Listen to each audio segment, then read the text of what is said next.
बार अर्ज कर रहा हूं, एक बार उड़ान देखियो तो हमने जरूरी बात बतावांगे, बहुत दूर से आया तो हम छोड़ दो ताश तो रोज खेले रहे, जरूरी बात सुनो जिसके लिए आप त्याग कर रहे हैं, तपस्या कर रहे हैं, सेवा कर रहे हैं। आयु आगे ना आ जाओ, शाबाश आगे ना आ जाओ। मैंने सारी बोलनी आवत हमने ना समझियो, रह लिया बहुत दिन में। मैं भाई का बहुत बहुत धन्यवाद करता हूं, उन्होंने मुझे समय दिया, और सभी खाप के भाइयों से, बहनों से, और हमारे प्रधानों से, और सभी संगठन के प्रधानों से मेरा बहुत बहुत धन्यवाद।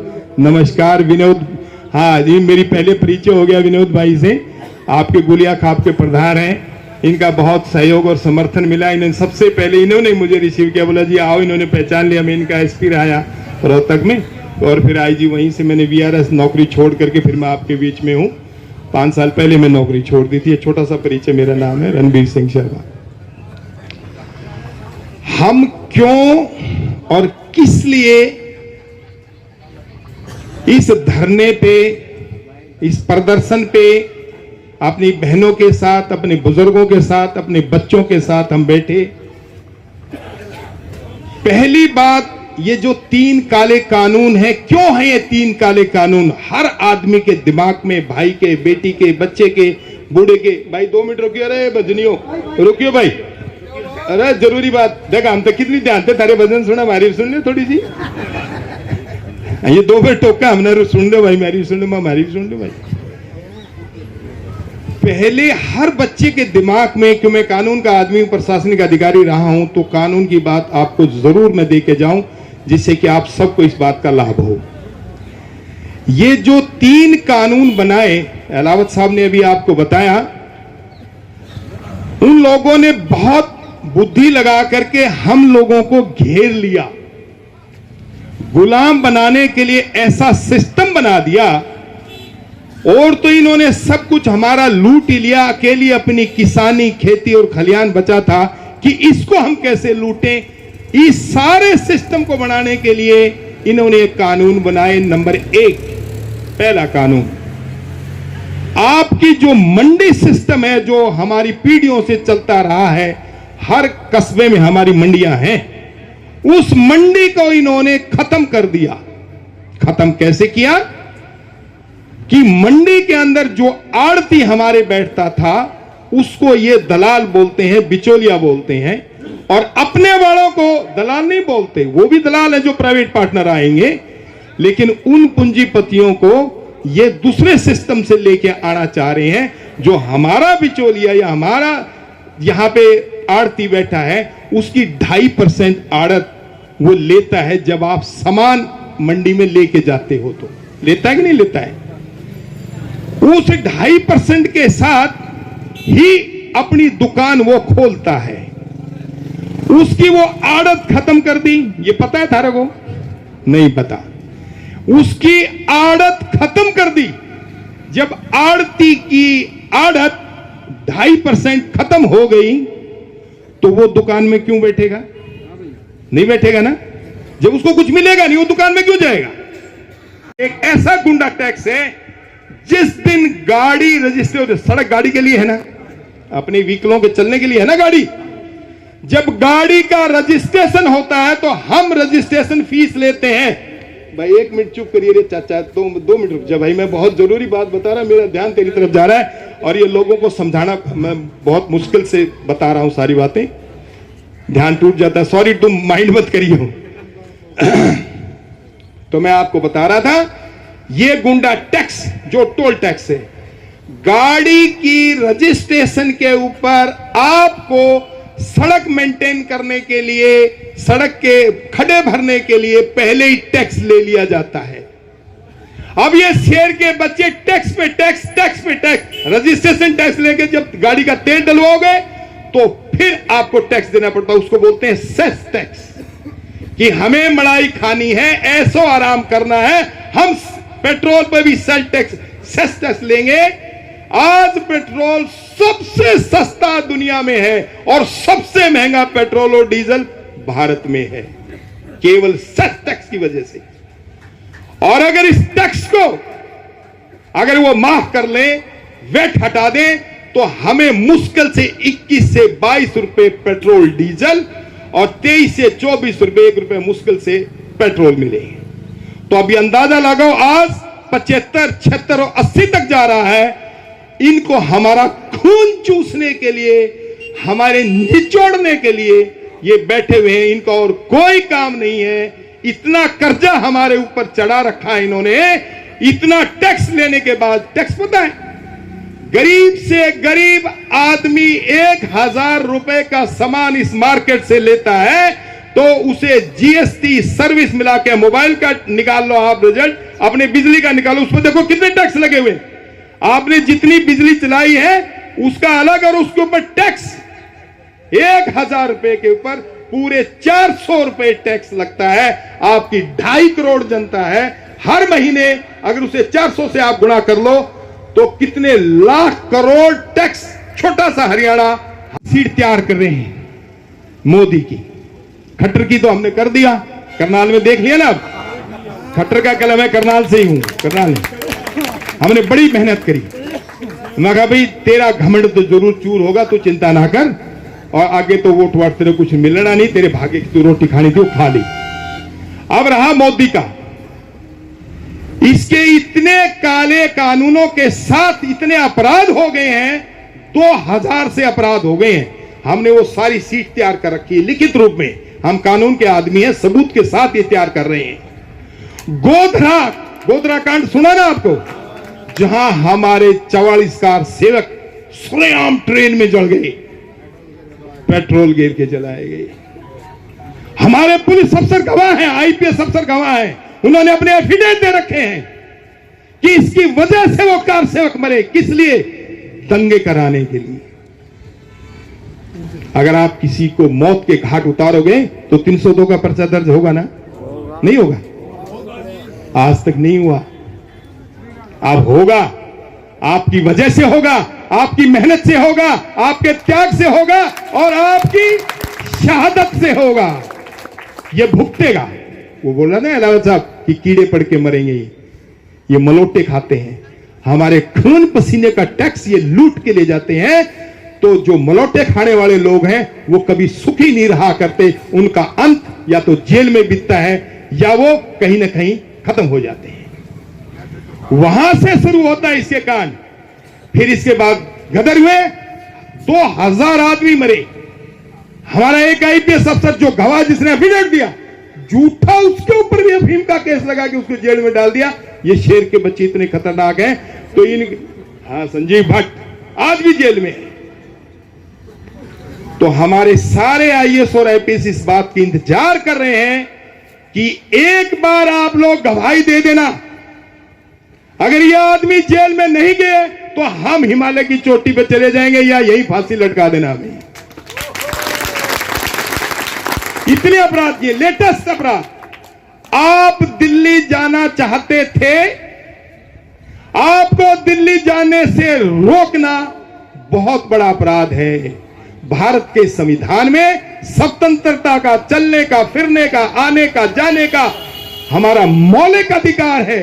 और कोई व्यक्ति उस मौलिक अधिकार को छीनता है तो मुझे अफसोस और बहुत दुख है कि क्यों नहीं सुप्रीम कोर्ट ने अभी तक उसके ऊपर कॉग्निजेंस, संज्ञेय अपराध क्यों नहीं माना। हम आपके साथ और आपके समर्थन से इसको मनवाएंगे कि हमारे किसानों को दिल्ली जाने से क्यों रोका। तो रोका ही नहीं, लाठी बरसाई, उनके ऊपर पानी के बौछार किए, उनके ऊपर आंसू गैस छोड़े। किसी वजह से? इस खट्टर की वजह से, क्योंकि मोदी ने इसे आदेश दिया कि तुम इन किसानों को, हरियाणा पंजाब वालों को वहां नहीं आने देना, अगला सिस्टम हम बना लेंगे। और खट्टर ने वही किया जो मोदी ने कहा। सड़क पे गड्ढे खोदे गए, पुलिस को लगाएगा। पुलिस की मजबूरी है कि जो सरकार में होता है उसका कहना उसने मानना है, उसकी संविधान का सिस्टम है।